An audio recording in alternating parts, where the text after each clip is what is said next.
இது மகிமை நேரம்.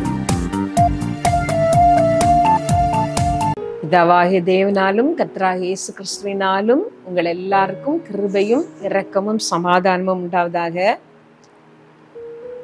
இந்த நாளின் செய்திக்கு ஆதாரமாக நான் எடுத்துக்கொண்ட வேத வசனம் 1 பேதுரு 2ஆம் அதிகாரம் முதல் 3 வசனங்கள். இப்படி இருக்க, கர்த்தர் தயவுள்ளவர் என்பதை நீங்கள் ருசி பார்த்தது உண்டானால் சகல துர்க்குணத்தையும் சகலவித கபடத்தையும் வஞ்சகத்தையும் பொறாமைகளையும் சகலவித புறங்கூறுதலையும் ஒழித்துவிட்டு நீங்கள் வளரும்படி புதிதாய் பிறந்த குழந்தைகளைப் போல திருவசனமாகிய களங்கமில்லாத ஞான பாலின் மேல் வாஞ்சியாயிருங்கள். திருவசனமாகிய களங்கமில்லாத ஞான பாலின் மேல் வாஞ்சியாயிருங்கள். ஆவிக்குரிய வாழ்க்கையிலே நாம் செய்ய வேண்டிய முக்கியமான காரியம் பரிசுத்தமாகுதலை தெய்வ பயத்தோடே பூரணப்படுத்த வேண்டும். பரிசுத்தமாகுவது நமக்கு அவசியம்.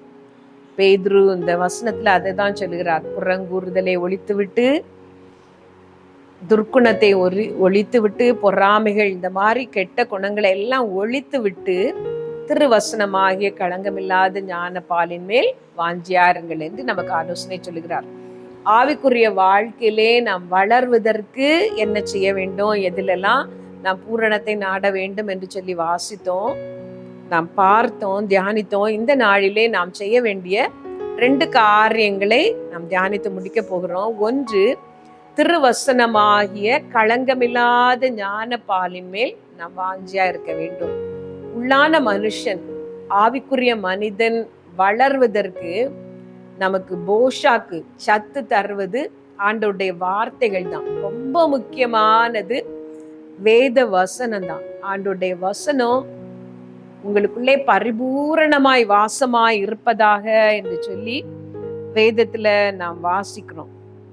ஆண்டவருடைய வசனத்தை பற்றி தாவீது சொல்லும் பொழுது அவர் சொல்லுவார், அது எனக்கு கிடைத்த ஆகாரத்தை பார்க்கலாம் அதிகமாய் அதை நான் உட்கொண்டேன். அதிகாலையிலே எழும்பி நான் அவருடைய வசனத்துக்கு ஆவென்று ஏங்குகிறேன் என்று சொல்லி. ஆண்டவருடைய வார்த்தை அவ்வளவு முக்கியமானது. ஆவிக்குரிய வாழ்க்கையிலே நாம் முதிர்ச்சி அடைய வேண்டும், வளர வேண்டுமானால் நிச்சயமாக நமக்கு இந்த ஆகாரம் அவசியம். அதுதான் பேதுரு சொன்னார், குழந்தைகளைப் போல திருவசனம், புதிதாய் பிறந்த குழந்தைகளை போல. சின்ன குழந்தைகள், புதிதாய் பிறந்த குழந்தைகள் தாயின் பாலை மட்டுமே தான் அது அறியும், வேறு எதையும் அது வாஞ்சிக்காது. அதற்கு வேண்டியதெல்லாம் அந்த பால் தான். அதே போல நாமும் கர்த்தருடைய வசனத்தின் மேல் நாம் வாஞ்சியாய் இருக்க வேண்டும். ஆண்டவருடைய வார்த்தைகளை அதிகமாய் நாம் வாசிக்க வேண்டும், தியானிக்க வேண்டும். 1ஆம் சங்கீதத்திலே நமக்கு சொல்லி இருக்கிறது, துன்மார்க்கருடைய ஆலோசனையின்படி நடவாமலும் பாவிகளுடைய வழியில் நில்லாமலும் பரியாசக்காரர் உட்காரும் இடத்தில் உட்காராமலும் கர்த்தருடைய வேதத்தில் பிரியமாயிருந்து இரவும் பகலும் அவருடைய வேதத்தில் தியானமாயிருக்கிற மனுஷன் பாக்கியவான். ஆண்டவருடைய வார்த்தைகளிலே நாம் பிரியமாயிருந்து தியானமாய் இருப்பதற்கு சில நிபந்தனைகளை அந்த சங்கீதத்திலே நாம் பார்க்கிறோம். என்னவென்றால், துன்மார்க்கருடைய ஆலோசனை, பாவிகளுடைய வழி, பரியாசக்காரரோடு உட்காருவது, இதெல்லாம் நாம் விலக்கி விட வேண்டும்.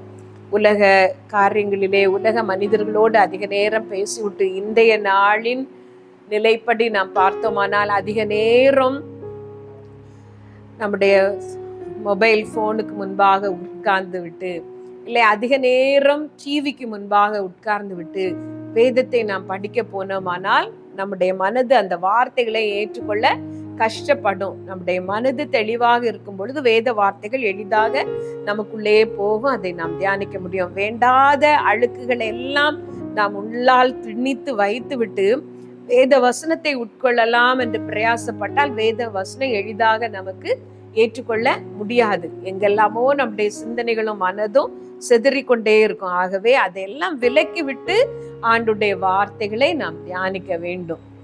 ஆண்டவருடைய வார்த்தைகளை தியானிப்பதற்கு இன்னொரு காரியம், அதிகாலையிலே உம்முடைய வார்த்தைகளுக்கு நான் ஏங்குகிறேன் என்று சொல்லி சங்கீதக்காரன் சொல்கிறார்.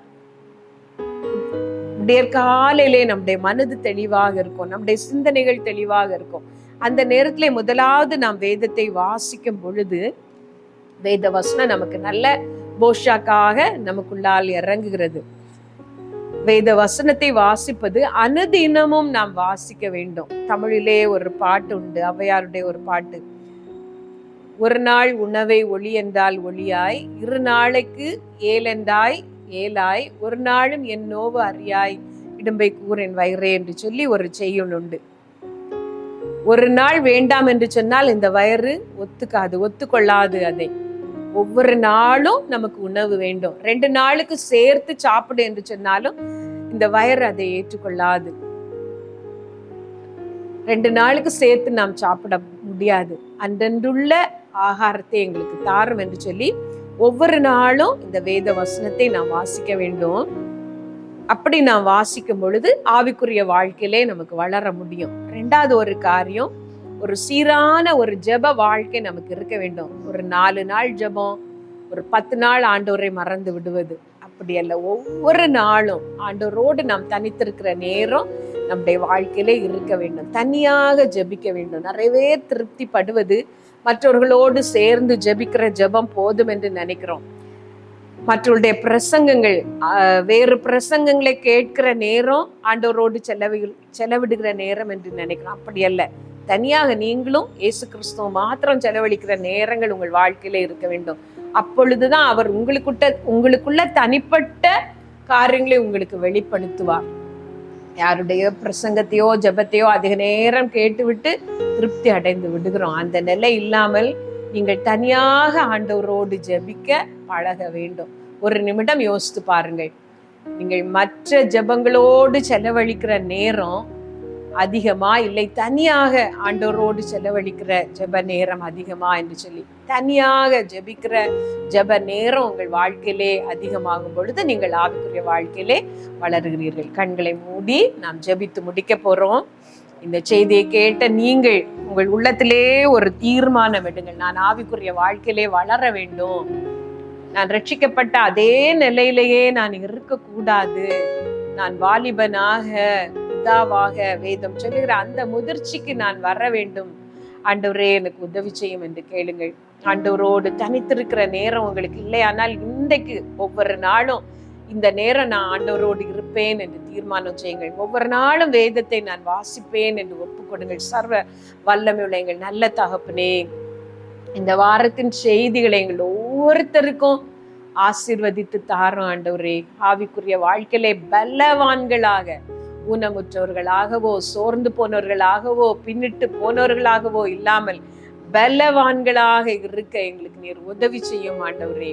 ஆவிக்குரிய வாழ்க்கையிலே பூரண புருஷராகும் வரைக்கும் என்று சொல்லி இருக்கிறதே, அந்த பூரணத்திற்கு நேராய் நடக்கிற கிருபை எங்களுக்கு தாரும். சீரான ஒரு ஜெப வாழ்க்கை, வேதத்தை நேசிக்கிற, ஆகாரத்தை பார்க்கலாம் அதிகமாய் அதற்காக ஏங்குகிற ஒரு வாழ்க்கை எங்கள் எல்லாருக்கும் தாரும். எங்கள் எல்லாரையும் ஆசீர்வதியும் ஏசப்பா. இந்த நேரத்துல விசேஷமாக மகிமை டிவிக்காக நாங்க எல்லாரும் இணைந்து ஜெபிக்கிறோம். அதன் எல்லா தேவைகளையும் நீர் சந்தியும். என் தேவன் தம்முடைய ஐஸ்வர்யத்தின்படி உங்கள் குறைவுகளை எல்லாம் நிறைவாக்குவார் என்று சொல்லி இருக்கிறதே ஏசப்பா. எல்லா குறைகளையும் நிறைவாக்கும். ஒரு தேவையும் இல்லாதபடி மீதி இருக்கிறது என்று சொன்னார்களே அந்த நாளிலே, மோசேயின் நாட்களிலே, அந்த ஆசரிப்பு கூடாரத்தை கட்டுவதற்கு இனி யாரும் கொண்டு வர வேண்டாம், எல்லாம் மீதி இருக்கிறது என்று சொன்னார்களே, அதே போல நிறைவாக எல்லாவற்றையும், பண தேவைகள், ஆள் தேவைகள், மற்ற எல்லா தேவைகளையும் நீர் சந்தித்து மீதி எடுக்கிற வரைக்கும் ஆசீர்வதிக்க நாங்க ஜெபிக்கிறோம். உங்களுடைய கிருபை இந்த டிவியோடு கூட இருக்கட்டும். நாங்க எல்லாரும் இணைந்து இயேசுவின் நாமத்தினால, இயேசுனும் உன்னத நாமத்தினால இந்த மகிமை டிவியை ஆசீர்வதிக்கிறோம். கர்த்தாவே, எங்களையும் எங்கள் குடும்பங்களையும் ஆசீர்வதியும். நம்முடைய கிருபைக்கு எங்களை ஒப்பு கொடுக்கிறோம். அப்பிரயோஜனமான ஊழியக்காரி ஆண்டவரே, செய்ய வேண்டிய கடமையை மாத்திரம் செய்திருக்கிறேன். இதனால் உம்முடைய நாமமே மகிமைப்படட்டும். இயேசு நாமத்துல கேட்கிறோம். எல்லா மகிமையும் உமக்கு செலுத்துறோம். ஜீவனுள்ள எங்கள் நல்ல பிதாவே, ஆமென்.